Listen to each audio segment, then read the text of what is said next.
Alright, one small package this week. It can be kind of hard to find that tab sometimes. Let's see. First we have Ashi Part 2. Part 1 came out a little bit back. I see regions A and B. It's like an English dub.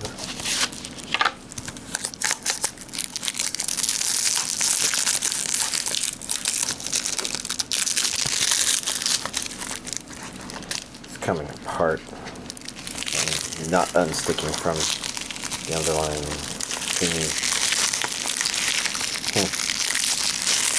Let's do that. Keep sticking here.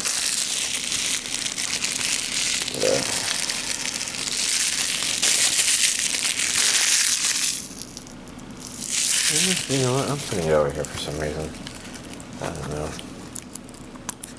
Still some plastic down here. Oh, close enough. Disc 3. Disc 4. And it looks like soccer.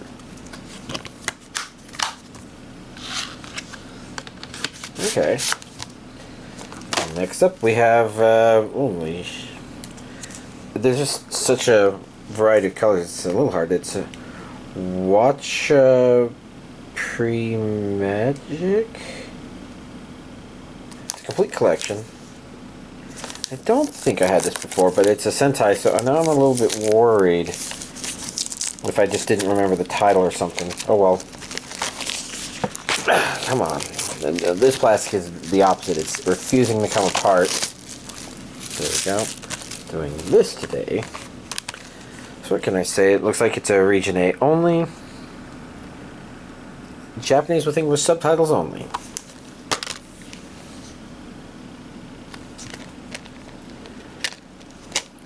Three, four. Yeah, I don't think I've had this before. It's actually some really nice art. Don't know anything about the series itself, though.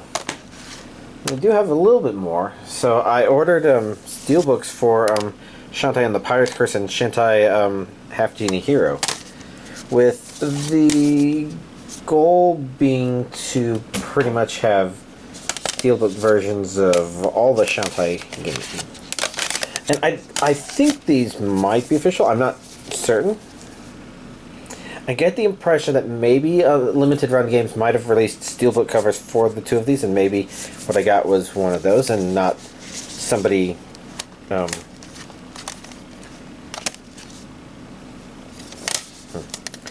anything. But you know, well, at a minimum, they present better when they're all 5 in steelbooks like that. So yeah, hopefully it's official. If it's not, I guess it's no big deal. Alright, well, here's this week's anime Blu-ray collection update. Alright, I guess I don't have as much interesting stuff to talk about watching anime-wise. I think because stuff is wrapping up. So I guess there's a lot of season finales, and that's worth talking about. Sacrificial Princess and the King of Beasts was not a season finale. That's episode 10. What exactly happened in this one? That stuff, that interesting stuff. It was neat.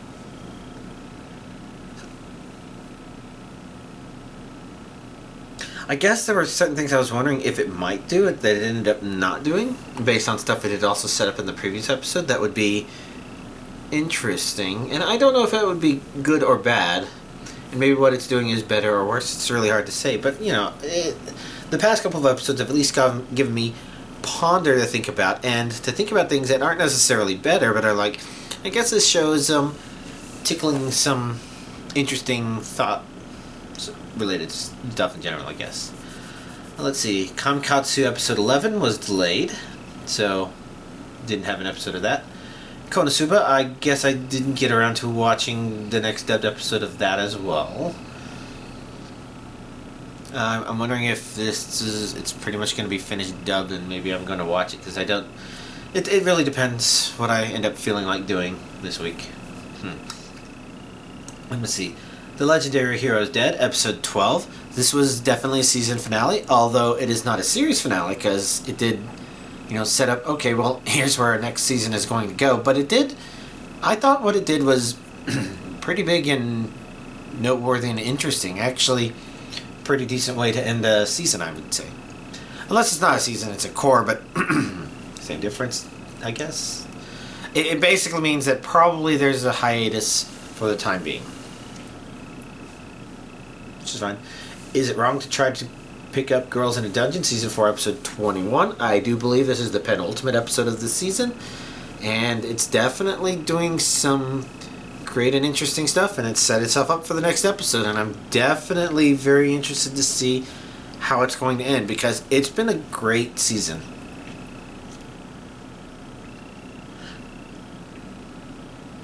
It was just really interesting to also, in this episode, finally see, oh look, there's only 2 voice actors credited in this one, I think. Which is interesting. It's not like it's bad. I really like the other characters too, but in terms of what it's set up, to have an episode like that was pretty great. Although I do wonder if I'm mistaken. No. I think the other thing I was thinking of was 2 episodes ago. Or the one before this episode, but I don't know, good stuff. Dr. Stone, Season 3, Episode 10, continuing to be pretty good stuff for, the kind of story arc that Dr. Stone is doing, I would say. Definitely curious to see what it's going to do next, but, that's pretty much, I'm like a broken record on that one, so it's whatever. Rokudo's Bad Girls, Episode 12. I thought that was actually a pretty nice... Could be a series finale. If they wanted to, they could do more, but I think they kind of had some interesting and neat moments that it kind of felt like the series had sort of built up to and nodded about, and it was, pretty nice, actually. Hell's Paradise, Episode 12, was actually a pretty neat and fun episode.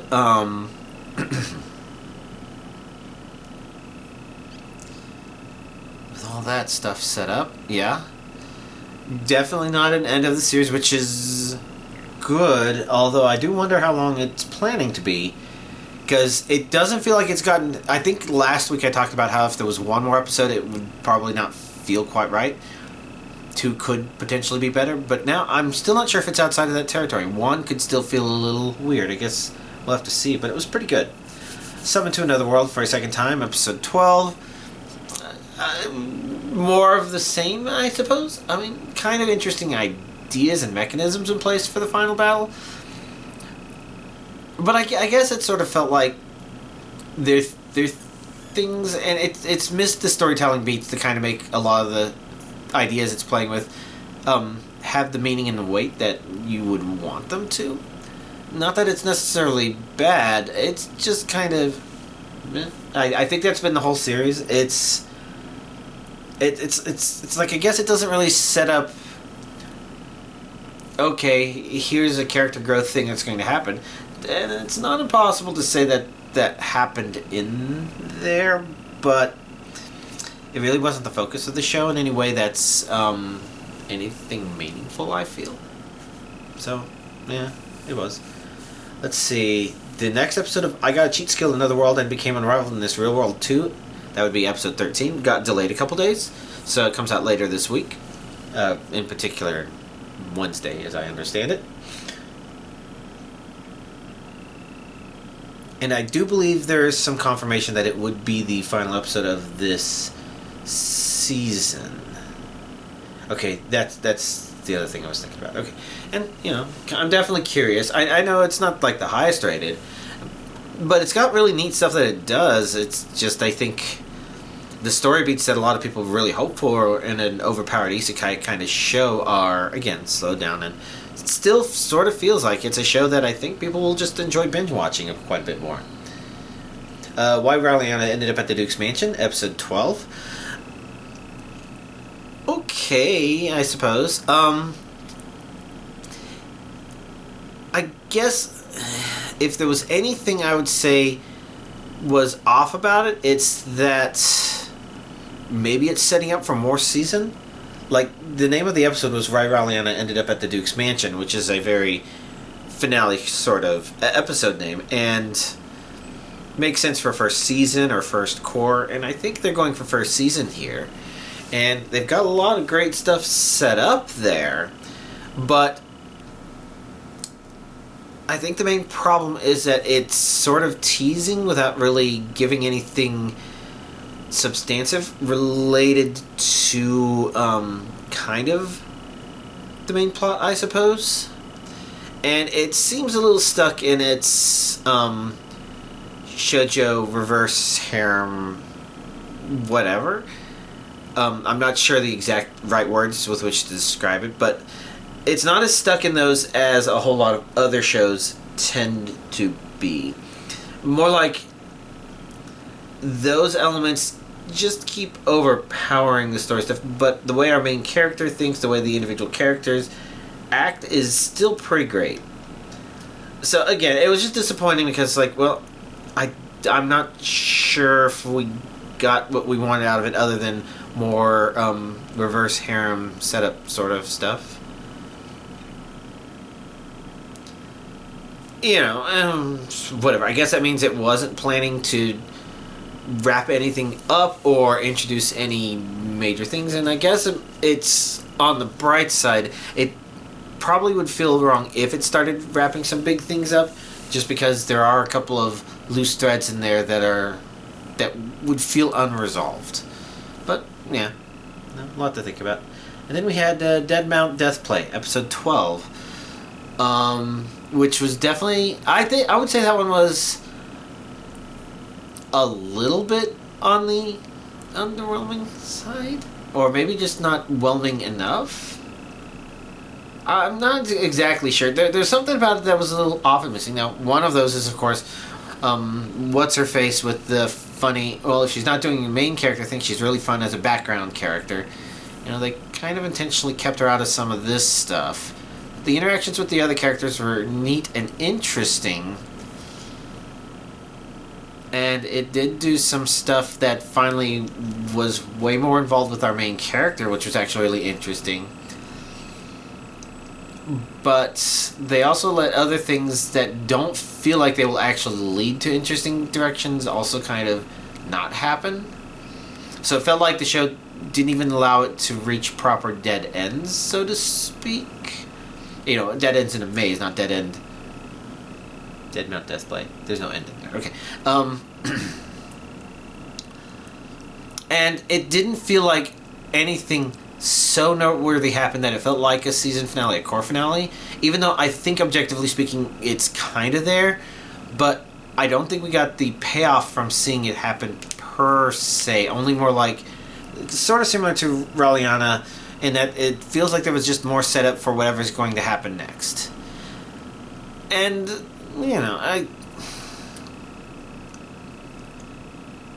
it definitely wasn't bad. Again, there was good things that happened, but at this point, we want more. And I think this one, unlike a lot of the other series, confirmed, oh, yeah, stay tuned for us in Season 2, and it says in October, so I think there's a summer break, and then on fall, it returns.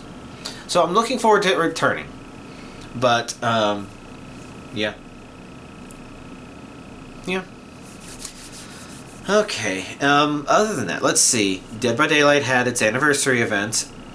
I mean, it's still having it, but it started it. And I have to say, it's actually a pretty damn good anniversary. There's some changing up of stuff that they've done. You know, there's elements of it that are kind of similar to previous anniversary stuff, like the invitation stuff they did last year. Those invitations are still here, but the invitations actually do stuff and actually give some ability for both sides to change up the gameplay in unexpected ways. I'm trying to think, okay, I guess instead of just saying that and not mentioning more, so for example, survivors can, while they're in a chase, so all of these things are things that activate when they're in a chase. If you have an invitation and you can consume the invitation to do a thing, and invitations recharge as long as you're chasing people or being chased, you know. Basically, survivors can take a place where a pallet would be valid and create an event pallet, I guess. Which, if you haven't played Dead by Daylight, pallets are a kind of notable piece of every single map, where the idea is you have the ability to throw it down. Killers are too... Well, most of them are kind of too big and bulky to really be able to go over a pallet. The idea is a survivor is kind of small, helpless, but able to slide across that. So survivors go through windows faster, much faster than killers, and they can go over pallets. They can just slide over them, sort of like somebody sliding across the hood of a car or something like that. And killers just can't do that, even though there's some killers who might be fit enough to be able to do something like that. And Legion can actually do it when they're using their power, but I digress. The point is, pallets are there to be thrown down and create an obstacle that a killer then has to stop and break. That puts, that makes a pallet a good way for slowing them. But a pallet can also be dropped on a killer at the right time and stun them for a bit, which is even worse for the killer because they're usually on the wrong side of the pallet. Then they also have to go around the pallet or break the pallet, which they would have had to do anyways. But now they also have a couple seconds of stun, and the survivor can usually go to a place to make it where the chase goes on for a bit longer than that killer would want. So, these event pallets don't sit there and continue blocking the way, but you can drop them and make them stun a killer, which does give you enough time to usually get to something else, kind of, depending. And you can also, as a survivor, block a window so that a killer can't vault through it. Now again, this is only in chase. So the idea is, if you have a strong window in front of you, and the killer is chasing after you, sometimes the killer absolutely has to go through that window in order to keep the chase. Otherwise, the survivor can pull some really tricky stuff. And so what the survivor is able to do is, in chase, make it where the window can't be vaulted by the killer, and they vault it themselves, and the killer is stuck. And then it's a bad for the killer. It's not blocked for long enough that killers are just bullied to death, but it is blocked long enough that it could be a problem in chase for somebody that's really smart about windows. Probably not me, but survivors have access to those kind of tools, so they're really neat. They make it where the way looping and you think about that stuff has to take into account the fact that survivors can do that and would be able to do that. Killers can do three things with their invitations. If they reach Bloodlust 1, Bloodlust is basically a mechanism by which if a killer continues a chase for long enough, they get Bloodlust. And the more Bloodlust they get, the faster they get. The idea being that it was a mechanism originally introduced to make it where if a survivor had something that would be infinite if this killer kept their normal speed, Bloodlust eventually allows a killer to catch up and get them. Now, some people call it a crutch. I don't think of it as a crutch because if it's supposed to be a mechanism that guarantees that if they're both equally skilled, the killer is still going to come out on top. The killer should come out on top unless the survivor really outplays them or gets really lucky or something like that. It's really one of those things where it keeps the power roll in the power roll. And I think a lot of the people who call it a crutch are survivors who basically... I'm trying to think how to word this, and my mind's drawing a blank. But I'm mostly thinking that you have people that are like, no, if we're equally skilled, I should be able to outrun this killer forever and ever and ever and ever. And I'm like, that's not the point of the game. And even with a mechanism like this, you have survivors who are good enough to use that against killers because you can force them to reset it by breaking pallets, for example. But the point is, stepping back a whole lot, Bloodlust, if you've sped up at least once on one of your invitation usages, that survivor becomes exposed. And the name is confusing, but exposed means instead of going down in 2 hits, they go down in 1 hit. And, I've actually caught a couple people by surprise with that. That doesn't mean much. I play at low MMR. I don't survive most matches as survivor, even if I've given the opportunity. I will choose the play that gives my other allies a better chance of escaping over my own. And you know, if nobody dies, I'll definitely work. I'll empathize with the killer and say, hey, you can kill me if you want to. I don't mind. I'm not here to live. I don't do challenges that require me to live. I hate exit. Well, the exit gate ones, those can be okay. Those just require me to get to the end and not actually exit. But yeah, anyways, the point is, Survivor Killer, I'm low MMR. I'm not playing against the best people who think 2 or 3 steps ahead as much. Maybe they're not as familiar with those. Dead by Daylight really is a game where the 1,000 hours makes a huge difference. Like, I might play Potato Brain a lot, but I'm a potato with 1,000 hours of ideas of things to try. And killers who aren't accustomed to having to deal with that amount of stuff means, I think that they can be overwhelmed easily. And that's one of the scary things. It's a game about... It's a game where the community is hyper-optimized, but I'm getting off track. Invitation stuff. Killers can also activate their invitation in a moment where they could be stunned to endure the stun. So that instead of a pallet, making them stunned for a handful of seconds, poof, you can continue on. Now, granted, pallet's probably still in the way, but yeah, whatever. And then the final one is the fun one.